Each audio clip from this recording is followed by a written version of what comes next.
Because what they do not understand is that the Constitution of the United States is more than just a document. And it is even more than just a contract. It is a covenant between the government of the United States and the citizens of this nation. And George Washington made this observation in his farewell address. He said, if you don't like something in the Constitution, I'm putting this in modern words, change it using the prescribed method. Don't just let it degenerate. Don't just let it drift into something it was not designed to be. There are two means by which the Constitution can be changed. But since our time is up here, we might start with that next week.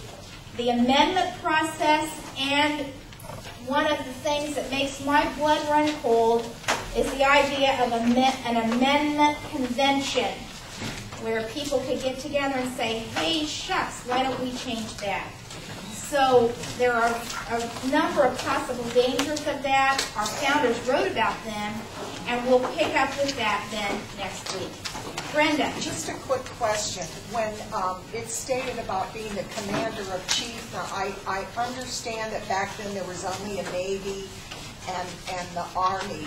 How have we amended that for the Air Force? Is he commander of the Air Force? Yes, the Air Force is considered a division. Gary will correct me if I'm wrong. Because of the nature of its work, is a part of considered the Army. That is not. Whereas the Coast Guard is different. It's not the part Coast of the Guard is not actually a military arm. It was a part of the Department of Transportation. I know this because my brother's a Coast Guardsman. It was a part of the Department of Transportation. After 9/11, it became a part of Homeland Security.